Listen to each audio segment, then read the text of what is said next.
আমি কতদিন আলো বাতাস দেখি না, আল্লাহর দুনিয়া দেখি না। ওরা আমাকে আজান শুনতে দেয় নাই। আমার এই গামছাটাতে আমি যে পরিমাণ চোখের পানি মুছেছি, ওই পানি জমাইলে একটি দিঘি বানানো যেত। এমনটাই বলছিলেন আয়নাগর থেকে ফেরার পর সাবেক ব্রিগেডিয়ার জেনারেল আবদুল্লাহিল আমান আজমি হাফিজাহুল্লাহ। 5 বছর আগে তার মা ইন্তেকাল করেছেন, তাও তিনি জানতেন না। কল্পনা করুন কতটা নির্মমতার শিকার হয়েছেন তিনি। তেমনিভাবে গত 8 বছর পর ফিরে এসেছেন মীর কাসেম আলীর ছেলে ব্যারিস্টার আহমেদ বিন কাসেম আরমান। 8 বছর পর মুক্তি পেয়েছেন তিনি। তার পরিবার জানতই না যে তিনি বেঁচে আছেন নাকি মারা গিয়েছেন। কি এই আয়নাঘর? কাদেরকে রাখা হতো এই আয়নাঘরে? কে হতো বন্দীদের সাথে এই আয়নাঘরে? আয়নাঘর হলো একটি গোপন আটক কেন্দ্রের নাম, যেখানে আলো বাতাস কিছুই ঢুকে না। বন্দীরা জানেও না যে তারা কোথায় আছে, সময়টা কি দিন নাকি রাত। মাঝে মাঝে তাদের নিয়ে যাওয়া হয় ইন্টারোগেশন রুমে। মনে হতে পারে এটা সিনেমার কাহিনী। না, এটা আয়নাঘর, ভয়ঙ্কর গোপন কারাগার, যা directorate general of forces intelligence Bangladesh প্রতিরক্ষা বাহিনীর গোয়েন্দা শাখার DGFI দ্বারা পরিচালিত হয়। হিউম্যান রাইটস ওয়াচ 2021 সালে 57 পৃষ্ঠার একটি প্রতিবেদন প্রকাশ করে।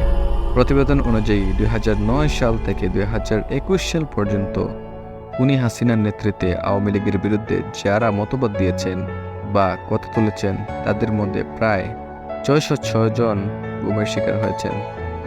স্বৈরাচার শেখ হাসিনার আমলে বিরোধী দলের বহু নেতাকর্মী নিখোঁজ হয়ে গেছে। তারা কোথায়, তাদের কোনো খোঁজ নেই। এমনকি সেনাবাহিনীর লোকজন রয়েছেন ওই তালিকায়। আয়নাঘর আসলে গোয়েন্দাদের একটি গোপন বন্দিশালা বা ডিটেনশন ক্যাম্প। গুয়ান্তানামো বে কিংবা আবু গারিব কারাগারের নাম শুনেছেন হয়তো, যার নাম শুনলেই আমাদের গা শিউরে ওঠে এবং চোখের সামনে ভেসে ওঠে লোহমূর্ষক নির্যাতনের মর্মান্তিক সব দৃশ্য।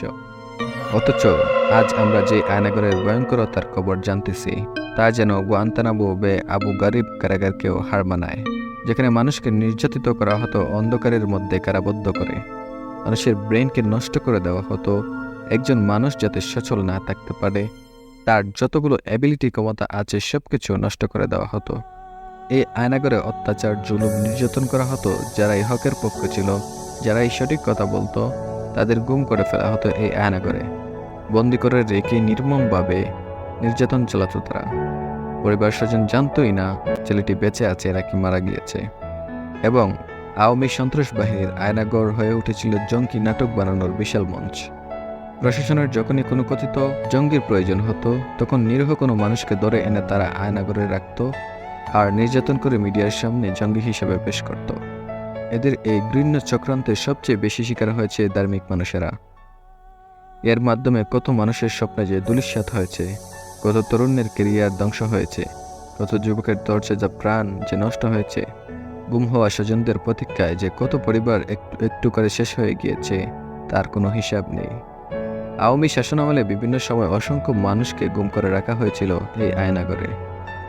6 আগস্ট আয়নাঘর খুলে দেওয়া হয়েছে। গুম হওয়া মানুষগুলো ফিরে পেয়েছে তাদের স্বজনদেরকে। এর মধ্যে মারা যান প্রায় কয়েক ডজন খানেক মানুষ। অনেকে ফিরে এসেছেন, আর অনেকের কোনো খোঁজ খবর নেই। যারা আমাদের এই সবুজ বাংলাদেশে গুয়ান্তানামো বে তৈরি করেছে, অসংখ্য নিরীহ মানুষের উপর পাশবিক নির্যাতন চালিয়েছে, অগণিত যুবককে পরিবার থেকে বিচ্ছিন্ন করে বছরের পর বছর অন্ধকার প্রকোষ্ঠ বন্ধ করে রেখেছে, আমরা সেসব কালপ্রেমিকদের সর্বোচ্চ শাস্তির দাবি করছি। আমরা চাই স্বাধীন বাংলাদেশের আর কোনো মানুষ গুম না হোক।